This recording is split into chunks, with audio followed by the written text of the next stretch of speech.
It's The World This Week, 7 days, 4 Paris-based correspondents, 1 hour. The World This Week in partnership with The Daily Beast. Joining us, reporter and news editor Anne Bagamary. Hello. Thanks for being with us. Thanks as well to Georg Blume, Paris correspondent for Die Zeit. How are you, sir? Thank you. Fine. And Dorian Malovic, Asia editor for French daily newspaper La Croix. Hello, good evening. Nice to see you. Yep. And freelance photojournalist Amar Abed Rabo, just back from Beirut. Exactly, a few days ago. We'll talk about Lebanon a little bit later on. The World This Week on Facebook and Twitter, hashtag World This Week. So many questions about those impeachment hearings. Will the Democrats call more witnesses? Is the evidence enough to impeach the president? Will it sway voters in the general election? And also, why is this man smiling? Gordon Sondland turned out to be the star witness of the week, a Trump campaign donor come U.S. ambassador to the European Union, who seemed, well, almost congenial as he crucified everyone who played a role in that July phone call between the president and his Ukrainian counterpart. Was there a quid pro quo? With regard to the requested White House call and the White House meeting, the answer is yes. Everyone was in the loop. Everyone was in the loop, Anne Bagamary, and yet it's not enough to change the dial on this. Probably not, only because there's such a partisan division, not just in the country, but also in both houses of Congress. It's really interesting to see how relaxed Gordon Sondland looked. Why was he like that? Well, commentators have written a lot about how he looked finally like a man who was about to unburden himself, slip off the shackles, and not have to turn himself into a pretzel in order to explain what was going on, defend what was going on. It looked like he finally felt free just to be who he was. And let's face it, at this point, he probably didn't have much to lose. He'd already ticked off an awful lot of people on both sides of the aisle. First, for the Democrats, by being not totally forthcoming or being reluctant to, and changing his private testimony. This public testimony differs in some significant ways from what he said in committee. And one of the Democrats on the panel actually called him on that. So he's got no friends among the Democrats, or very few. He probably doesn't have any friends in the White House anymore. He does have a career behind him. He's probably got enough to live on. He's not going to sleep on the street. Why not, finally, after all this, just simply say whatever's on his mind? And as you can see, he did. And he did, and yet Republicans claim there's no smoking gun. Nobody's said that Trump gave the order directly. Well, how many times, and this is also a point that's been made by lawyers on the panel and also in commentary, how many times do you actually have a smoking gun? I think everybody has been done a great disservice by lawyer television shows where the guilty party breaks down on the stand and says everything. Or in a situation where the guilty party has a gun on someone and then takes those last 5 minutes before pulling the trigger to explain everything he did wrong. It doesn't happen like that. Hearsay is what the Republicans are claiming all of this is. It's hearsay. It's inadmissible. Well, in the first place, everything is hearsay. Somebody said something and somebody heard it. So I don't think you can really say that there may not be a smoking gun.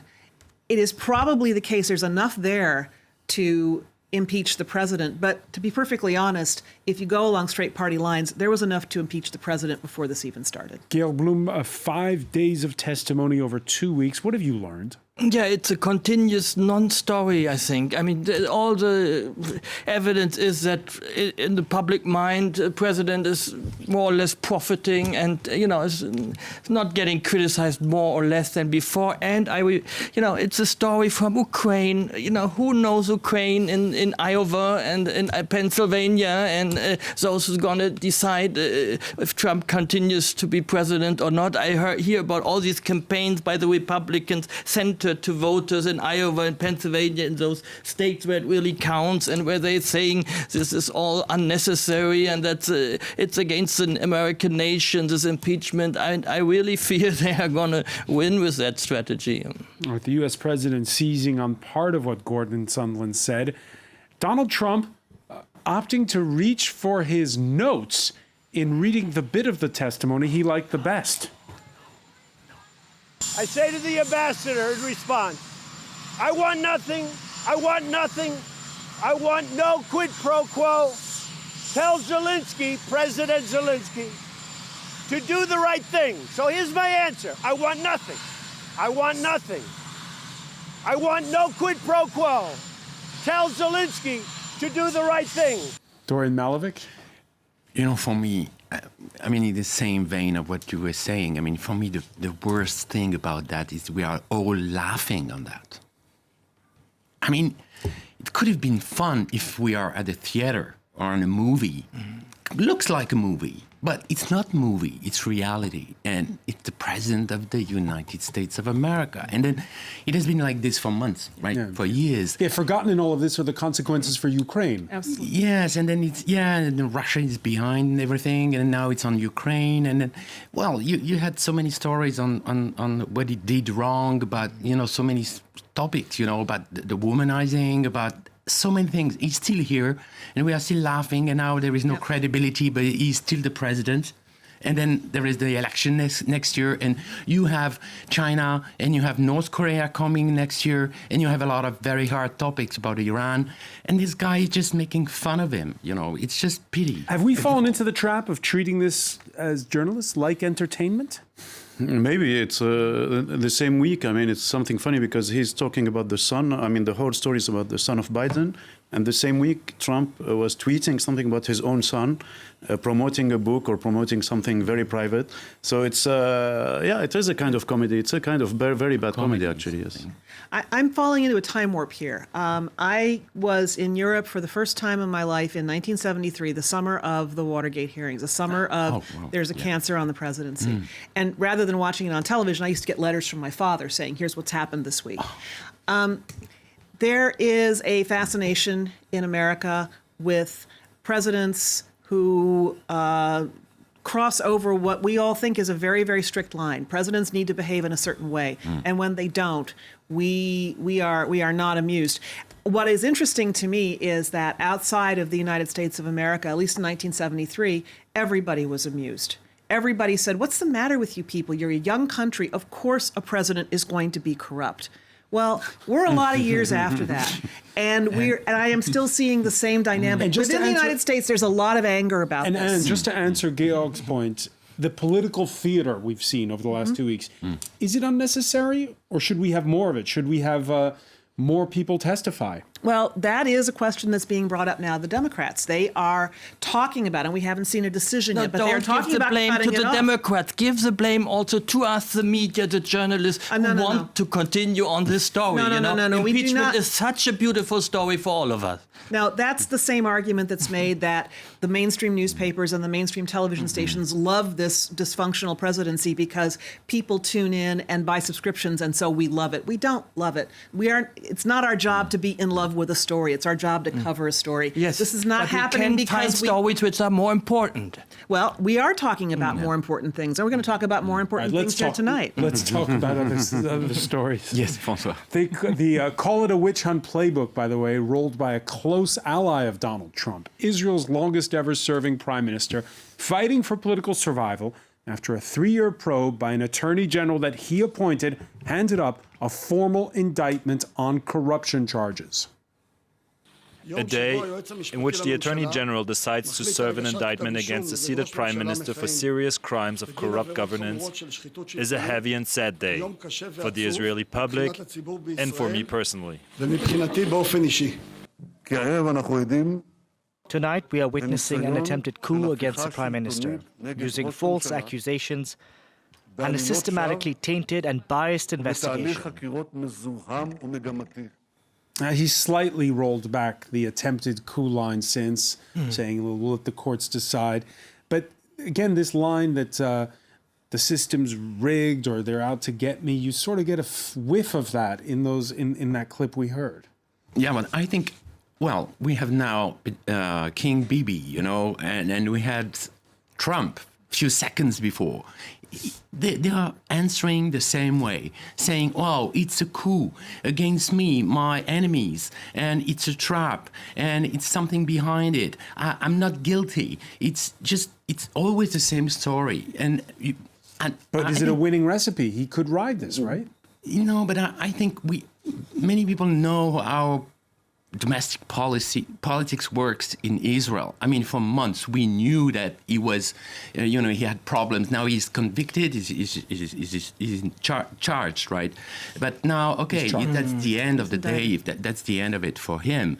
And now we have another political theater for me. That's the Attorney General, taking decisions, and it's very different from what is happening in the U.S. Yeah, I think that feels like the end of Netanyahu. That really, for the first time, you have a feeling he's gonna not succeed in I feel when Schröder got elected, he thought he could get through with somehow, and it feels like Netanyahu still thinks he's elected and can get through, and now he is he has the justice of the country against him, and that is the same way as Trump. I mean, but it's more legitimate than with Trump. I agree. What's more legitimate, the accusation or the ground Netanyahu stands on? Because under the Israeli Constitution, and a prime minister can be indicted and continue to serve. Yeah. Just about the only way. There was a pretty good piece by Isabel Kirshner of the New York Times, and she's been a longtime correspondent in Jerusalem, talking about what could happen from here. It's almost like a flowchart. And the only solution that sounds like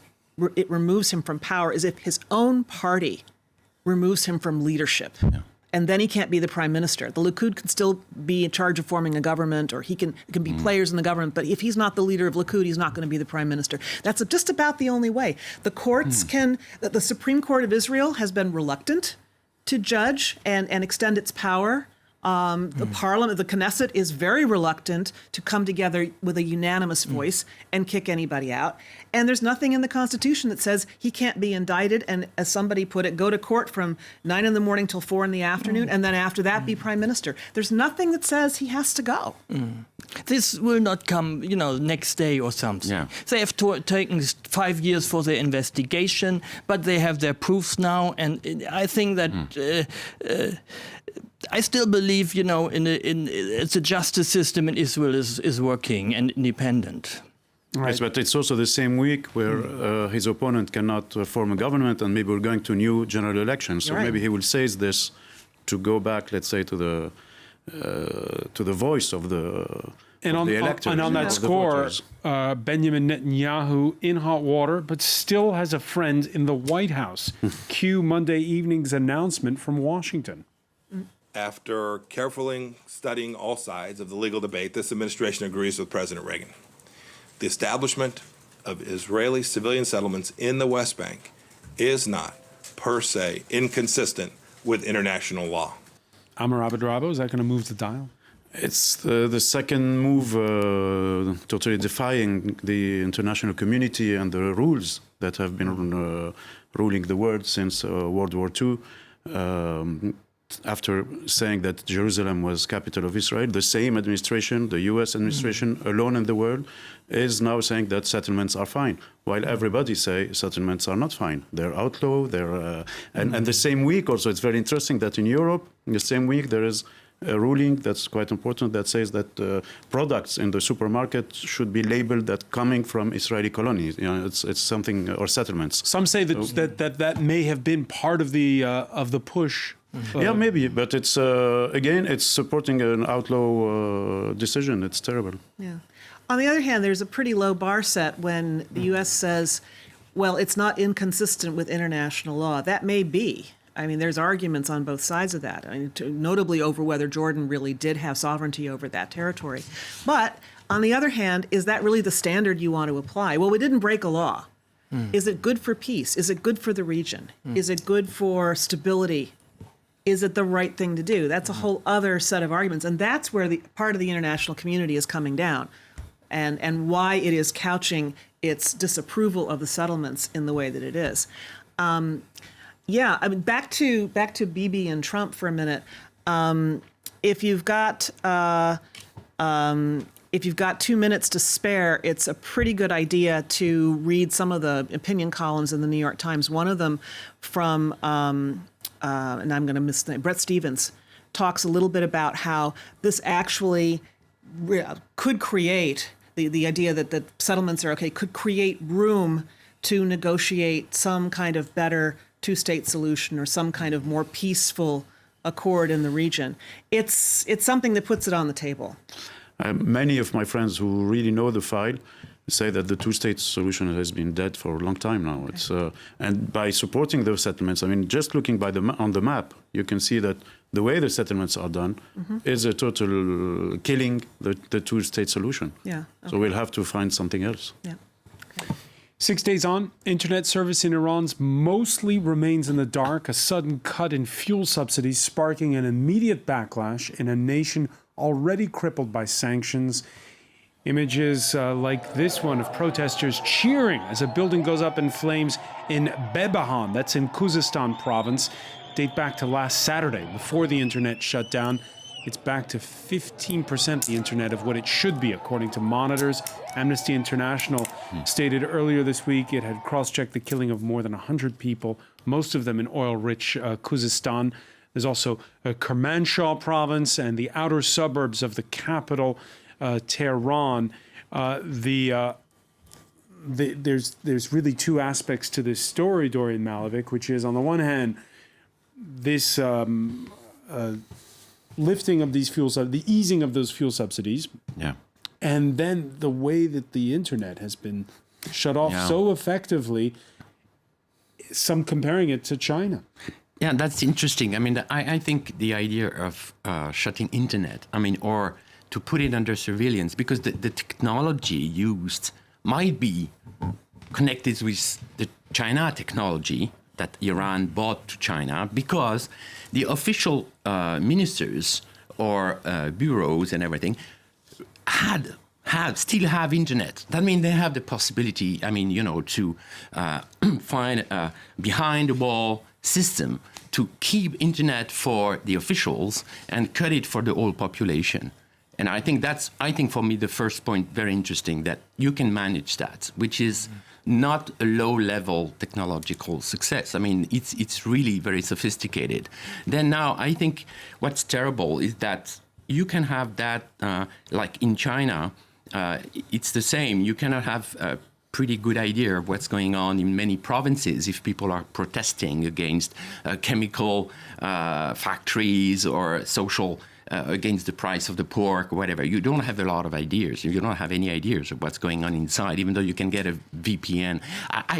I don't know whether even in Iran you can get VPN. Some of them manage, but it's not like VPN. It's just like you don't have any connection. Yes. Right. So that means that even for VPN doesn't work. It's been difficult for our team at the France 24 Even Observers. satellite, right? We're gonna pick up on this. We're gonna come back, take a quick break. You're watching The World This Week.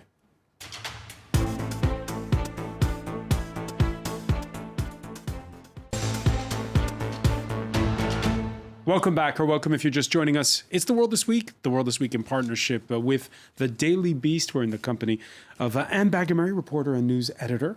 Welcome back as well to Georg Blume, Paris correspondent for Die Zeit. Dorian Malovic, Asia editor of French daily newspaper La Croix, and freelance photo reporter Amar Abed Rabo. We were talking just before the break, Amar, about what's going on inside of Iran. They cut these fuel subsidies. Iran has some of the lowest prices on petrol. Overnight, suddenly, they have empty coffers at the state right now. It's we see, first of all, the economic issue, but then very quickly people are shouting against the Murshid, the guide of the revolution. So it's something a bit more. They say, stop supporting Iraq, stop supporting Lebanon, take care of Iran. There is a real challenge, let's say, of the policy. It's not just about the fuel. Fuel is like the last drop, like it was in Lebanon with the WhatsApp tax that also sparkled everything. What's interesting with the censorship issue is that it really shows that the mullah regime is weak. They're very weak to do that. If you're strong, you can tell people, talk, do whatever you want, we don't care. But they're very weak. They're scared about anything, any image that could go out. And still, we do have images. So these things don't work anymore. Well, the image is tough to come by, and it is very different. And a decade ago, when it was the Green Movement in Tehran, it was the middle classes. We had a whiff of it in December of 2017 when a rise in egg prices sparked protests in more working class neighborhoods in cities. And now this with close to 100 cities affected, according to the government. And big crackdown by the looks of it. Yeah, it's there's a wave of economic populism sweeping across the world, and it's not too surprising that it erupts in this way, even for something seemingly small. It's not small at all. The IMF has already announced that the world is in a secular global slowdown. There is not going to be as much pie for everyone. And in circumstances like that, if there's already a current of dissatisfaction with the government, a sense that things are deeply unfair, whether or not you agree with whoever's making that argument, if there is that sense, people do feel as though their government should treat them fairly. And this in a nation that's under U.S. sanctions. And it doesn't take much. Exactly. I mean, you can't really generalize the economic situation in Iran. The economy has been down for 9% during this year. And I mean, a civil servant who was earning $2,000 in January earns $500 now. It's really a dramatic economic crisis. And yes, there will be. I mean, there's criticism of the government. That's natural. But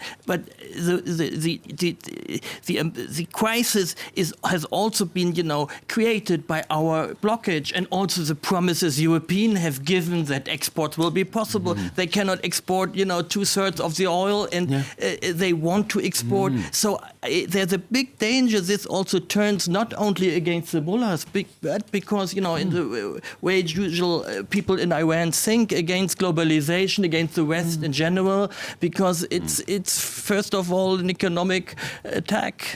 I agree, but that's what's interesting. I mean, the Iranian power, as far as I know, I mean, they could tell the people so far, it's because of the U.S. It's because of the U.S. sanctions that you are suffering, and so the people would buy it to a certain extent. Life was not easy, but it was, not because of our government. What is strange and very interesting now is that now the people tends to go against the power, asking, as you said, okay, stop looking around at the foreign countries, now we need it. So that means the sanctions are biting a lot. As always, the sanctions touch the people. I mean, we've talked about North Korea. The people are suffering. I agree with you. Yeah. But then now they have the courage to say to the government, now we don't buy anymore this pretext of U.S., To go back to the story just before, I mean, we laugh a lot about Trump, but maybe we might one day wake up and say, it's working. The sanctions, the tough sanctions on Iran are working. We don't know yet. It's too early. Yeah. But if the mullah regime does suffer from all this, we might say, and I would hate to say it, but we might say, thank you, Donald. All right. Speaking of protests, it's Independence Day in Lebanon, with the country marking 76 years of self-rule with its usual military parade, perhaps a nod to its former status as a French protectorate. They had to use a different route than usual, and it was more low-key. That's because an unprecedented leaderless movement that rejects the sectarian power-sharing status quo has countered with a festive civil parade. The country's president taking this in a dour fashion. You saw him in those earlier images, flanked by a prime minister who's resigned 3 weeks ago. He's telling the protesters, take it to the next phase. I reiterate my call to the protesters to take a closer look at their actual demands and ways to implement them, because dialogue alone is the right way to resolve crises.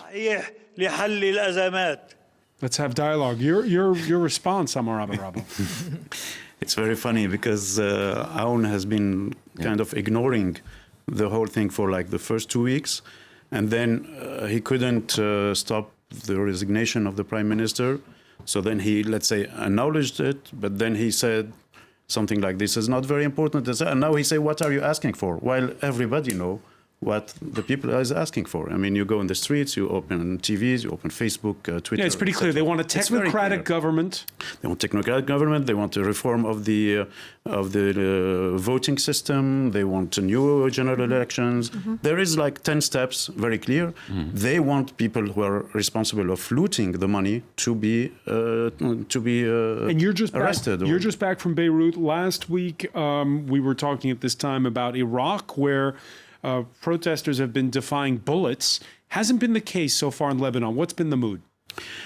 It's not the same because, first of all, this is a country. These are images that Yes. the pictures that you've taken. Oh, wow. Exactly. Oh, right. So, first of all, they've been into 15 years of civil war. Not this generation, but my generation, let's say. So they are very careful about not using In weapons. Hong Kong. Yes, the anonymous. So you can't identify them. What is very interesting in this picture, for instance, is that there are so many different categories demonstrating. You know, Yeah. all religions are demonstrating. All Lebanese are together. Young Women. ones, veiled, not Women. veiled. A lot of women, Yeah. but also men. This is in Tripoli, in the north.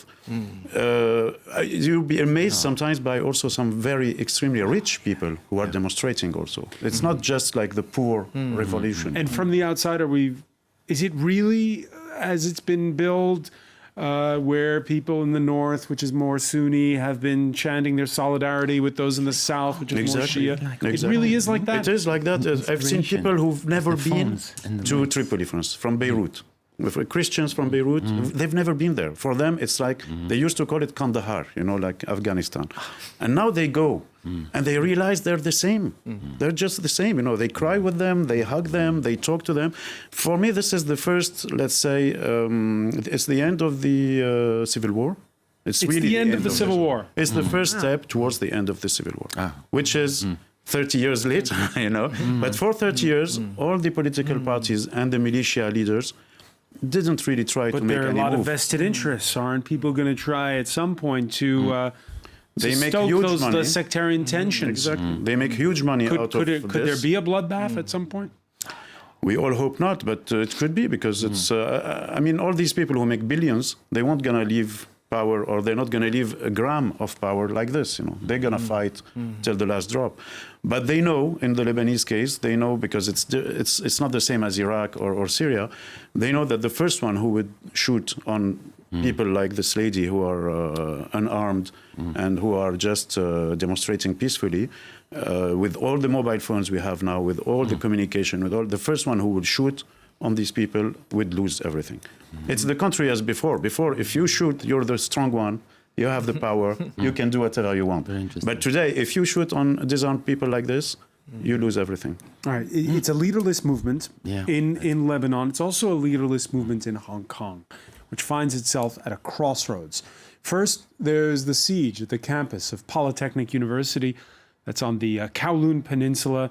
It now appears to be nearing an end, with only a handful of holdouts, at least 8 arrested this Friday, others desperately searching for escape routes.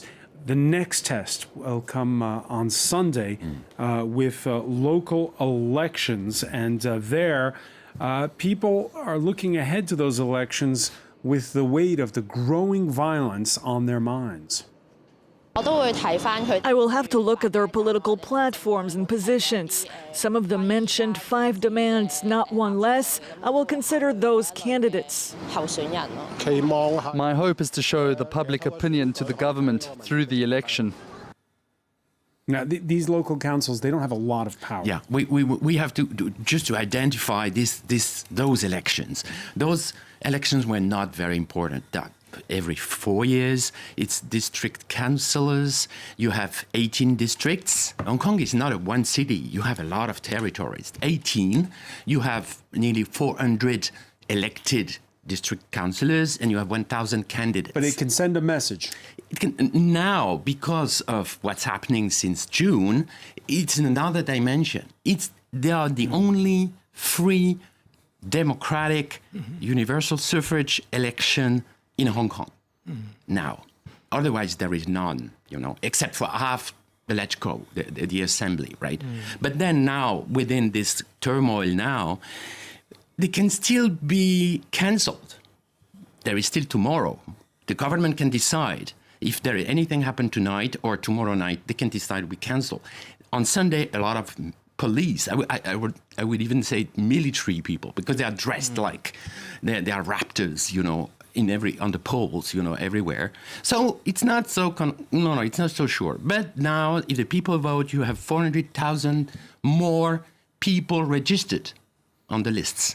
So that means that more than 4 million people out of 7.5 are going to vote. So it's going to be a test, like for anti-government or those who don't dare to talk for the government. We'll see. But it's local issues, practically speaking.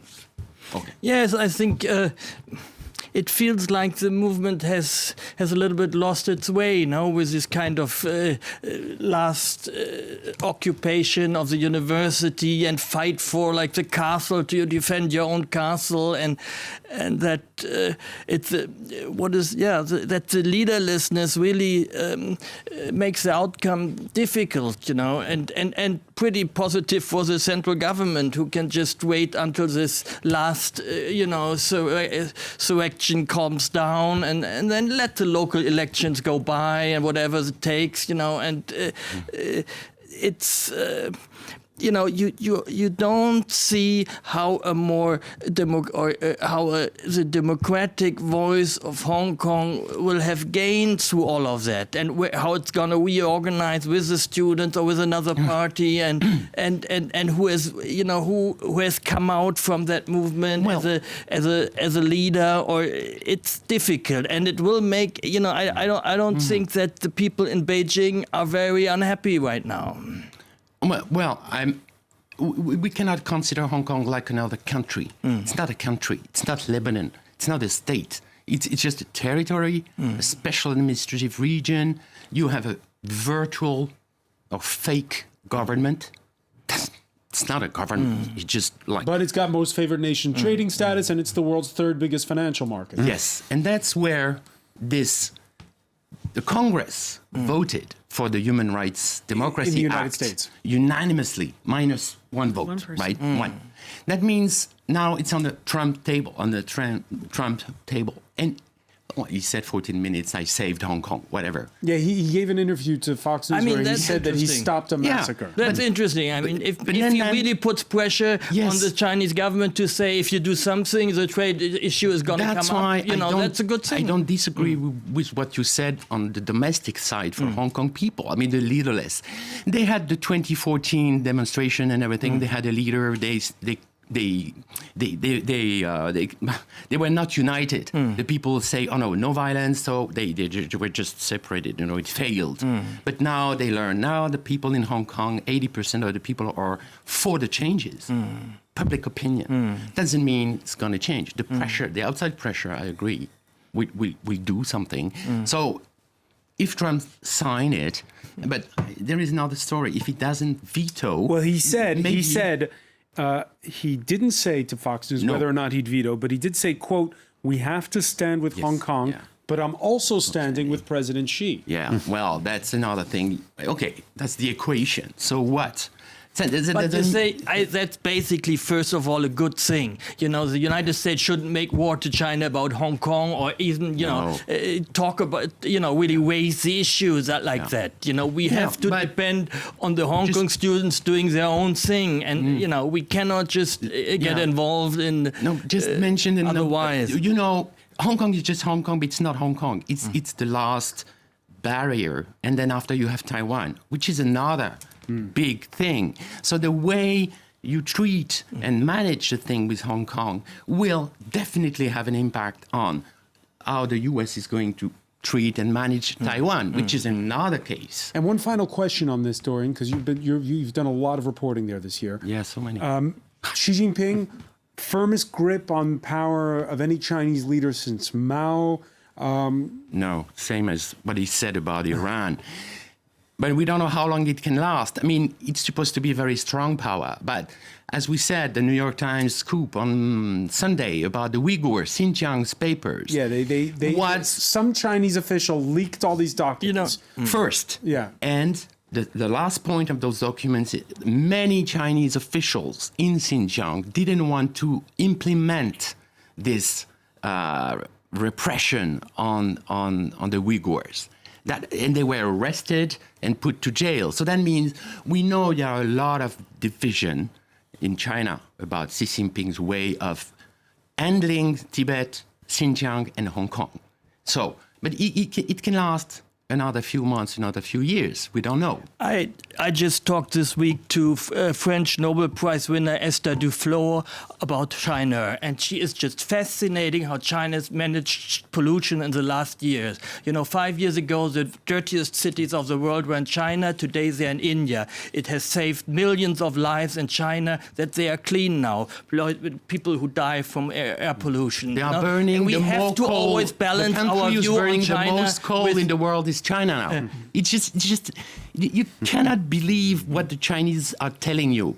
It always starts like a dream and ends like a nightmare. Everybody It's always agrees the that same you story. can breathe again in Chinese cities. No, it's not true. Raffarin, our former prime minister, say, "Oh, look at the way they resolve the pollution." It's not Talk true. to Greenpeace. They say the same thing. Look at the rivers. Look at the oceans. Talk to Greenpeace about air pollution in China, how much it has been improved in the last year. There is not only air pollution, you have also the agriculture, the land, and the rivers. Yes. And you have China as a country that invests the most in renewable energy, while France isn't doing anything still about investing it. in coal, and they are burning coals more than any country like Germany. Same. He was run out of Manchester United on a rail, but lo and behold, Jose Mourinho is back in the Premiership. The special one, as he was known when he first burst into English football at Chelsea 15 years ago, is back, this time at struggling Spurs. I also made mistakes, and I'm not going to make the same mistakes. I'm going to make new mistakes, not the same mistakes. So I had time. I think I'm stronger. Players, the best gift is the ones that are here.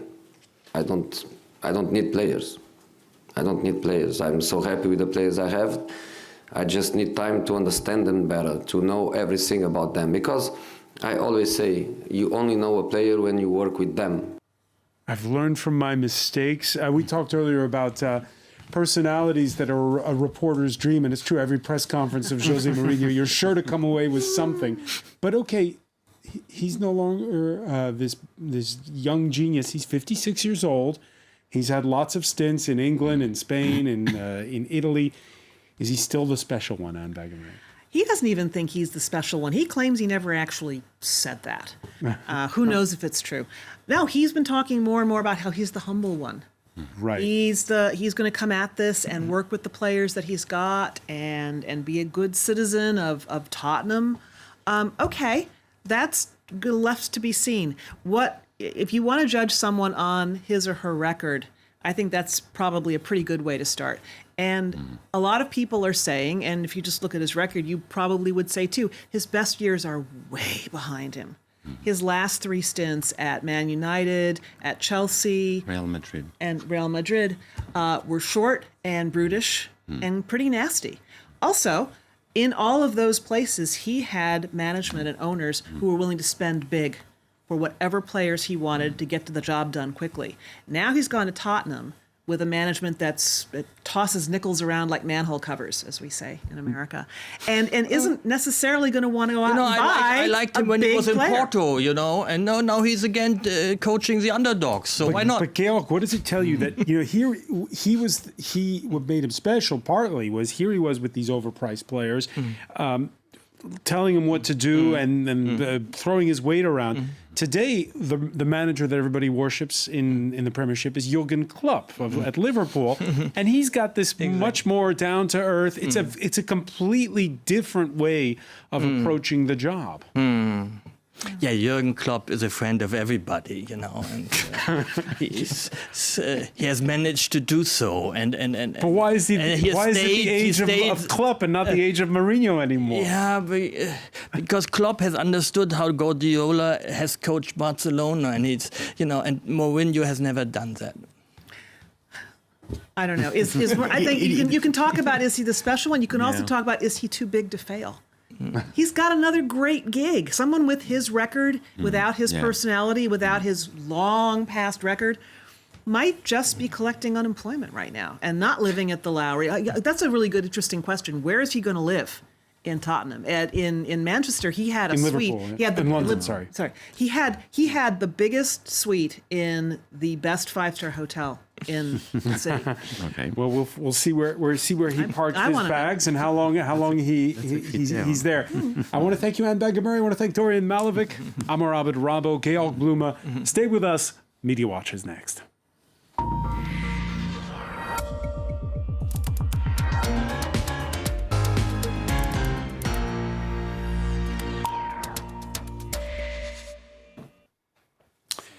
And we say hello to Catalina Marchant. Hello, Francois. Earlier we saw Trump, reading from that script. It's not often that he reads from the script. And no. He did the same thing, by the way, again, when he went to this Apple factory that he visited in Texas. Yes, so on Wednesday he visited an Apple factory in Texas with Apple CEO Tim Cook.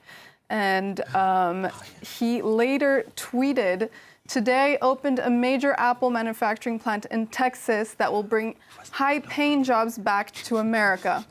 So the only problem with this tweet is that this company has actually been running since 2013. It is owned by Flex, and they have been creating Apple computers since 2013.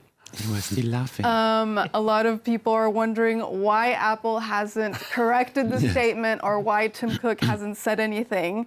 As you can see, this Twitter user saying Tim Cook spoke immediately after him and did not correct the record, but I think he was just trying to be polite. If there's a trade war going on with China, I think it's not in his interest to open his mouth. No.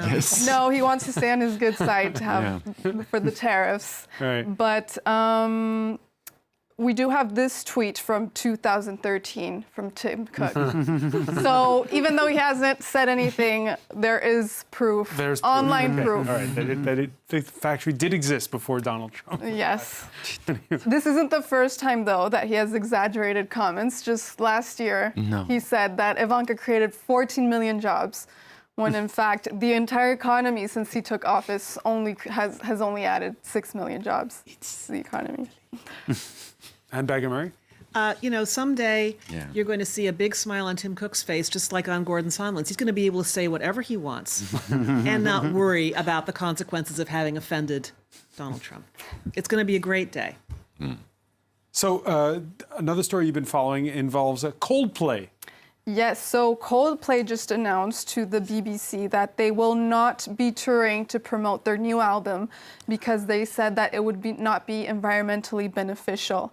They could tour Europe by train. Well, they will be doing their last tour on London, but they said that their dream tour is to have a show with no single-use plastic and to have it largely solar paneled.